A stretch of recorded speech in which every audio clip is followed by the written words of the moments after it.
Shalom, everyone. This is Michael Clara, just doing another installment of the series of the Cannibalization of Public Education. This is going to be part one of the Horizonte High School and Charlie Huasman Saga.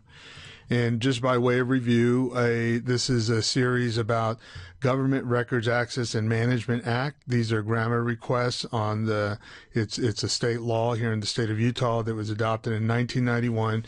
And as a member of the Board of Education, I have utilized this law in order to obtain information from the school district to which I have oversight for. Several elected officials have told me, why on earth am I submitting grammar requests to and that's where I sit on the board. And this is the school board.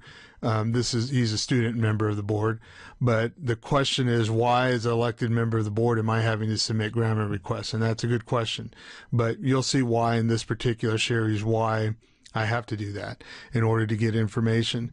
At this meeting here on December 2nd, Doug Nelson presented the school board with a letter that was created by the superintendent's full-time attorney that he hired with school district funds. And what she did was went and determined that it's cost the district close to $75,000 to respond to my grammar requests or complaints that I have filed. And this is just a breakdown this is one incident of why I've had to file a grammar request. So in the school board meeting that was happening, I believe it's January 7th, we get the agenda the Friday before, and on it has and this is the consent agenda. These are typically items that we're not going to vote on unless we want them moved to the action item agenda. So what happened was, when I received this, I typically go through the purchasing report and human resource report, and I had some questions about the purchasing report. So one of the things that caught my attention, and I've seen this quite often since I've been on the board, that we're always paying this guy, Charlie Huasman, money. And you see he's getting paid here, but I never see him. So it concerned me that why were we paying him? And he's a past associate of the superintendent, and he's now, latest I knew, he's a professor somewhere back east. And so I sent an email to Janet Roberts, and I just said, the purchase report has a $5,000 payment and this $1,000 for Charlie Huasman. What's that about?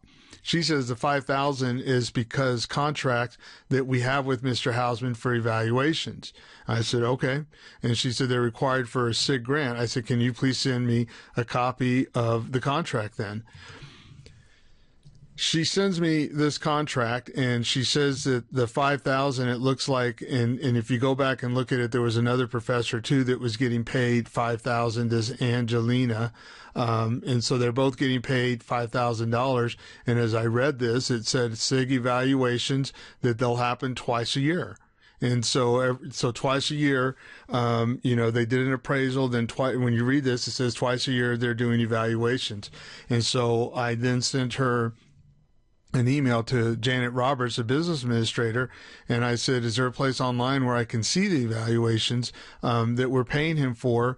And then she goes and talks about some other stuff and this is typical of what they do. You ask a question, and that's my first clue that something's wrong when they start doing this diversionary stuff of bringing up other issues. And then she says that Patrick Garcia and Lori Lacey are in a meeting and not available at the moment. I will contact them to get you a copy of the evaluation. So what happens is the meeting happens, the school board meeting, and they never gave me copies of the evaluation. So I asked the board president to move that issue by this, right before the meeting. When I realized I wasn't going to get the evaluations, I asked her to move it off the consent agenda and put it on the action item agenda where we could discuss it as a board, and maybe I'll get my questions answered in the board meeting. And let's listen in. This is what happened. Purchasing, let's take them one by one. Yeah, one by one. So the purchasing and accounting. I don't know why it was pulled. Mr. Clara made the request. Sorry, can we Do we have a motion so we can discuss? Yes. I move that we approve the purchasing and accounting report. Thank you, and second. Thank you. All right, discussion. The concern I had with the purchasing and accounting report was the issue that we had. Charles Huasman here was getting $5,000, and when I had sent an email asking why that was the case, I was sent some information that that was due to the grant, the Horizonte grant that he's doing evaluations on. And then when I asked for a copy of the evaluations, apparently those aren't around, although it looks like he's been getting paid for some time for doing the evaluations. And what concerns me about that particular grant is that I received some phone calls right before the winter break saying that the school had laid off some people that were paraprofessionals that were helping the teachers and the students. And the teachers were concerned that they had lost those paraprofessionals and that apparently they were hired and then told right before the winter break that they'd be gone. And then today, in talking to Patrick, he's saying that the principal is saying that she had to use money to pay bonuses, and that's why they got rid of the paraprofessionals. So it just concerns me that in this grant we have the money to pay, for evaluations that that no one's seen or that aren't done yet, but we don't have money to pay paraprofessionals because we're diverting money to pay bonuses, and that just concerns me. Okay. Thank you, Michael. Janet says that she can. I just wanted to comment that in the email that I sent you, Michael, I never said that there wasn't an evaluation. I referred you to Patrick, who does have a copy of that evaluation. I just wanted to make that clear in the record. Well, the evaluations, and I'm sorry to jump in, and please correct me if I'm wrong, are on our agenda. That these are the evaluations about our coaches. Is that right? Yeah, I'm sorry. Okay, so the school improvement grant evaluation for Northwest and Glendale have been completed. Horizonte is in their final year of the school improvement grant, so there is no final evaluation report yet. And so those evaluation reports will be shared, Cal? They were shared back with the school, I believe, in August or September. Oh. We'll make sure y'all get a copy of them. Well, no, your email to me, didn't you say that he was getting paid for the contract that he had with Horizonte, with the SIG grant with Horizonte? You asked about the specific $5,000 payment. Right. That is for Horizonte, and I also noted that we're not through that grant, and so we don't have an evaluation yet. Right, so my question is that it looks like we're paying Charlie Huasman $5,000 for an evaluation for the Horizonte SIG grant, even though he hasn't done the evaluation or we haven't seen it, but we're laying off, why are we laying off paraprofessionals that we're supposed to be paid out of the SIG grant, is my question. Are these I can speak to- paraprofessionals at Horizonte? Yeah. They were until they got I can speak hired. just to one point, and then the rest I'm not sure what your real question is. But with the SIG grant on the budget, it's a 3-year grant. The evaluation is part of that budget, and the evaluation has stayed within that budget, and the final receivable on an evaluation isn't until the 3-year grant's over. So you wouldn't expect it before the grant's over. There's additional data collection that'll be done, and that final report will then come. In terms of the budget for paraprofessionals, that also would have been part of the SIG grant, and so the site manager, the principal, would be looking at what priorities they have in the school to stay within their budget. So something must have changed in terms of either costs or priorities for the school administrator to make those decisions, which are theirs to make, and we would fully support. So what we're saying is that Charlie Huasman is getting paid for his time and effort right now that he's working on an evaluation, but it won't be out until the end. Yeah. And so you're paying just like you would pay somebody. Sure. Over a 3-year period of time. Contract services Right. over a period of the In the contract, but we will see an evaluation. And I guess following that, so who sees that evaluation? Just the school, or do we see it as a board, or who sees the evaluation? These are our first SIG grants, Yeah. so there isn't a long precedent, but Well, but we've gone We through could ask for it. Glendale, but We could ask for it. But I'm just saying, who saw like Glendale's evaluation? Should have been everybody in Glendale. So Northwest it wasn't the school board, it was just the Glendale population saw it. The teachers and the administrators at Glendale saw Charlie Housman's evaluation. Is that who saw Well, and I it? also saw a copy of them. You saw it. And So- the state received them, and I think they're online at the state, but I don't know that for sure, because I haven't looked. Well, I mean, But I that's just where am they're curious. collected. I think that's kind of what Michael's trying to say. Well, who sees this evaluation? Do we see it as a board or? There's no reason for you to not see it. Right, but it's not And- generally done. Well, again, there's no generally because Let's make sure you get SIG grant evaluations. Yeah. Then why are we as a board asked to vote on an expenditure on the SIG grant for Charlie Housman, but this decision that was made to fire the paraprofessionals that are an integral part of the original grant, why was that decision not brought to the board? Again, I'm not really tracking exactly the manner in which you're trying to split those decisions. You have a purchasing report that you're being asked to weigh in on. If you have a concern about a particular expenditure, that's what we should talk about. Now, the principal, if they are saying that I don't need these staff, this person, this service for the remainder of the year to stay within my budget, that's their job, to stay within their budget each year. So I'm not sure what you're asking. Okay, I think well, he's I think thinking what that you're the saying is- $5,000. He's thinking that there's a link there, right? Yeah, Michael? he's Is that thinking what that you're that- trying to say? Well, let me back up and explain it this way. When I wasn't here when you guys did the SIG grant, when you submitted the application, but there were assurances that were given, there were, a budget that was attached to it, and there were certain things that in order to obtain that federal funding, you guys said you were going to do. Including One of the evaluation. components of that, including the evaluation, including the paraprofessionals, that were going to be part of that process. And so I guess I'm asking, is this 5,000 coming out of the SIG grant, or is it coming out of local funding? Who's Coming out of the SIG grant. I thought I answered that just a little while ago. And I All guess, right. the issue is that, I think there's two different issues. I mean, I think when Janet cuts a check, or whatever you want to say, the money is spent, it has to go in this packet that we Right. get, regardless of what money it comes from. So, it's SIG grant money that was designated, and we still have to approve that she cuts the check, but we really aren't in the decision-making process of that SIG grant. Right, and that's what concerns me, because I would That's pretty rather, much what we're I would saying. rather cut money off an evaluation than I would getting rid of paraprofessionals that Yeah, people but are that's- upset about losing. Yeah, but that's a site-based decision. One is the site-based decision was that someplace at the site, they made the decision that those paraprofessionals aren't needed. But the money, the side of it for Janet cutting that check it is SIG grant money, it's been through the SIG grant, and everything that she writes a check for, she has to write down in here, whether it's coming from land trusts or anything, right? I mean, everything has to be show up here, even though, like the land trust money, I mean, we wouldn't question that the school wants to buy 5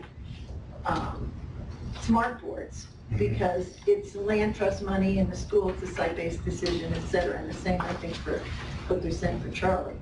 And I'm not Well, in but I'm favor of Charlie, questioning, but that these bonuses, that why, the bonuses were in the original budget for the SIG grant, so what did happen? So how do I find out as a board member what did happen that caused I guess- this shift in money? I guess you just talk to the principal and ask her. Well, No, Or you Mikhail. would, we'll get an answer for you as to why the principal made a particular decision that affected or impacted parapros, Mhm. but they would have had a budget to operate the school that Right. included the SIG grant. There are other grants that are there. There are grants that they probably didn't get. I mean, there's a combination every year at Horizonte with money they seek with grants and money that comes regularly based on formula for both the DOLDAD and for the alternative program.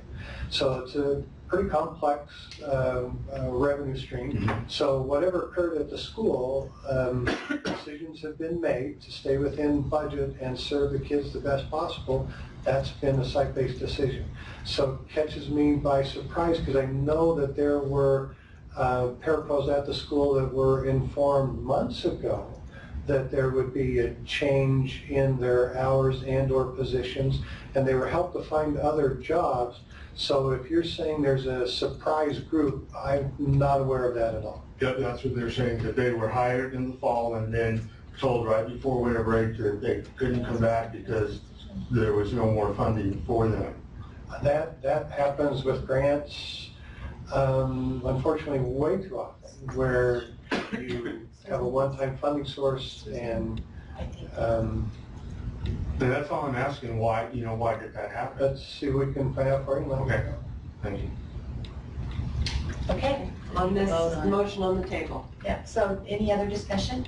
All right, seeing none, all those in favor, please say aye. Aye. Any opposed? I'm opposed. Thank you.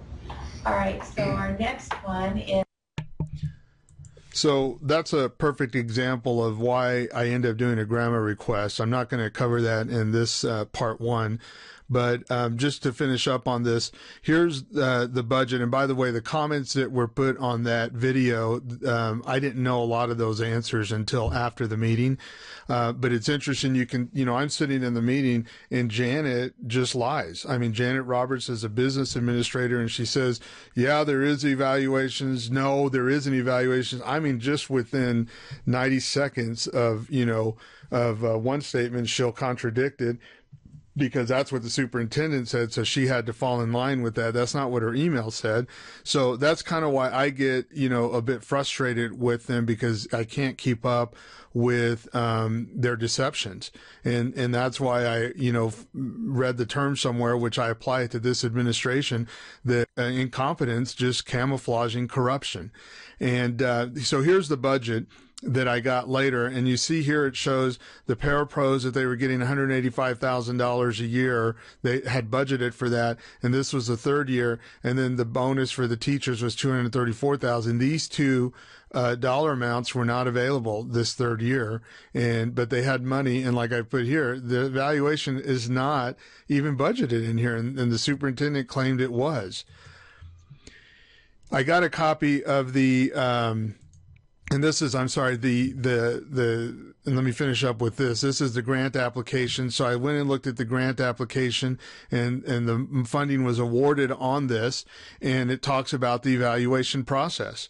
And it says that, that Dr. Huasman and this Dr. Angelina will do these evaluations, and that it'll be a process that they'll do it twice a year, and that this data will be used, to inform and then to change what they're doing, and to continuously improve the implementation and how they're spending this money over the 3-year period.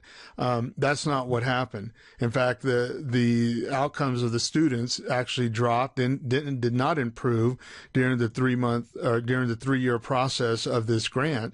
So I just want to go back and remind you that Mikkel Withers, the superintendent, in that meeting claimed that there are no evaluations, that we're not going to get any until the grant is done. But here's a contract that they sent me that I had read before the meeting, and it clearly said that there would be evaluations done twice a year. Now I look at, after the meeting, the following day, I looked at the grant application. It says that executive summaries of findings will be provided twice a year. And that's what he calls them executive summaries in the grant, and that's what they're called evaluations here.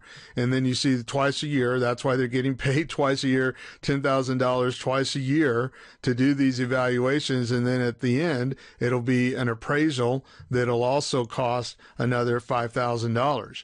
Or $10,000 when you pay both of these guys. And then in the beginning, they did an appraisal, which was $10,000, and then an appraisal at the end, which is $10,000, and then they're getting paid $10,000 twice a year for the evaluations.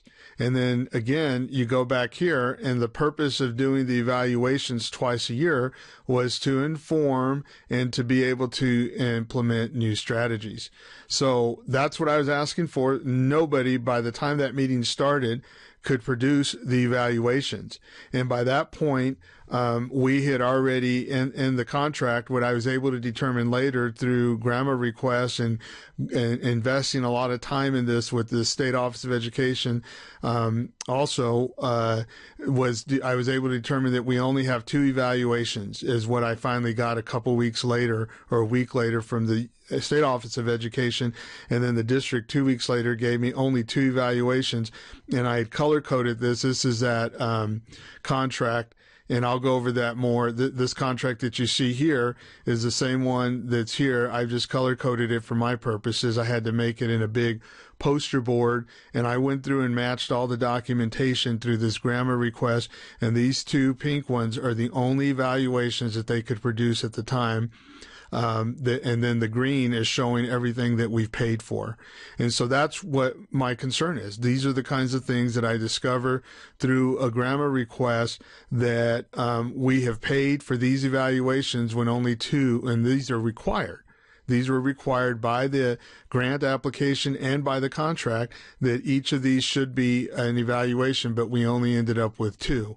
So that's why I voted against it. I didn't know this at the time, but I knew something was wrong by the fact that they couldn't produce the evaluations. And that's what a board member should do, instead of rubber stamping things, that they bring before us. And then when they're just out and out lying, and in the state of Utah, you can lie to a school board member or any elected official, and there's no consequence to doing that. So that's the end of part 1. And part 2, I just go into more detail with the paperwork and kind of show that even, this contract that we have before us, Charlie Huasman, actually through the emails, I find out he wrote it. And he actually got in after the contract started and wanted to be part of it and wanted to get paid this money. And that's why it's not in the budget. And that's why he's getting paid for something that he doesn't even do. He's not, in fact, I just remembered he's in the state of Kentucky. So how can, he's supposed to be coming here twice a year to do these things, but he's not. And so we ended up paying him for all of these, and he only did 2. And so that's my concern. That's what I discover when I do a grammar request. And there's a lot of this kind of corruption going on with tax dollars. And then we wonder why in public education here in the Salt Lake School District, we can't improve the outcomes of the students in my neighborhood. This is why, because we're just throwing away money to pass associates.